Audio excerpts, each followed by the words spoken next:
Hi friends, எல்லாருக்கும் வணக்கம். இன்றைக்கி நம்ம நூற்கோல் வச்சு குருமா பண்ணலாம். இது பூரி சப்பாத்திக்கு ரொம்ப டேஸ்ட்டாக இருக்கும். 4 நூற்கோல் எடுத்திருக்கேன். இந்த சைஸில் கொஞ்சம் பிஞ்சாக வாங்கிக்கோங்க. முத்தலன்னா ஒரு மாதிரி நார் மாதிரி இருக்கும். இதோட ஒரே ஒரு உருளைக்கிழங்கு மட்டும் நம்ம சேர்த்துக்க போகிறோம். இது நல்லா தோல் எடுத்துகிட்டு கட் பண்ணிடலாம். வாங்க எப்படி செய்கிறதுன்னு பார்க்கலாம். பாருங்கள், இப்போ நூற்கோல் இந்த மாதிரி சின்னதாக கட் பண்ணி வச்சுருக்கோம். இதில் ஒரே ஒரு உருளைக்கிழங்கு, ஒரு சின்ன உருளைக்கிழங்கு ஒன்றே தோல் எடுத்து கட் பண்ணியிருக்கேன்.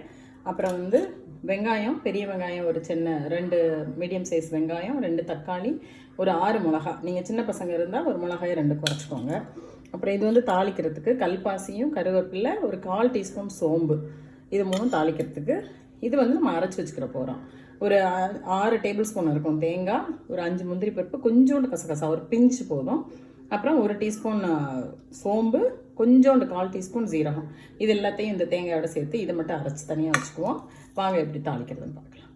இது குக்கரில் தான் வைக்க போகிறோம். இந்த நூற்கோல் வேகிறதுக்கு கொஞ்சம் டைம் ஆகும். அதனால் குக்கரில் வச்சோம்னா அந்த தேங்காயெல்லாம் சேர்ந்தாப்புல நல்லா வெந்துடும். இப்போ நம்ம எண்ணெய் ஊற்றிட்டு சோம்பு கல்பாசி சேர்த்துக்கலாம். பட்டை எதுவுமே சேர்க்க வேண்டாங்க, இது மட்டும் போதும்.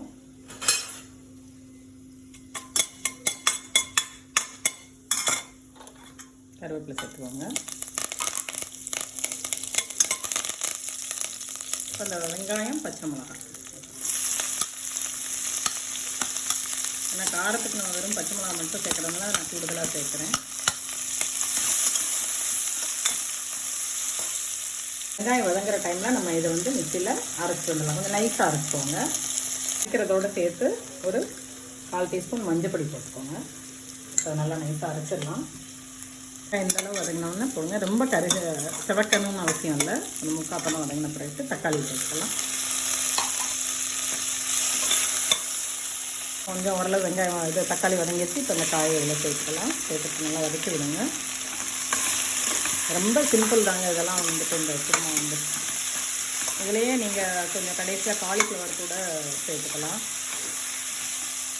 பாருங்கள், ஒரு 2 நிமிஷம் தான் வதங்கியிருக்கு. இப்போ நம்ம இந்த அரைச்ச தேங்காய் போட்டுருவாங்க. அப்படியே நல்லா நைஸாக இருக்கும். ஊற்றிக்கோங்க. இதுக்கு தேவையான தண்ணி உங்களுக்கு எந்த அளவுக்கு திக்னஸ் வேணுமோ அந்த மாதிரி தண்ணி ஊற்றிக்கோங்க.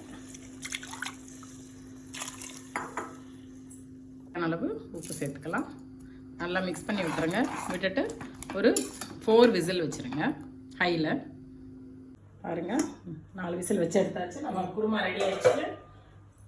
ரொம்ப டேஸ்டியான நூற்கோல் குருமா பாருங்கள், சேர்ந்தாப்பில் வந்துருச்சு பாருங்கள். நம்ம குக்கரில் வைக்கவும் ரொம்ப டேஸ்ட்டாக இருக்கும். கண்டிப்பாக செஞ்சு பாருங்கள்.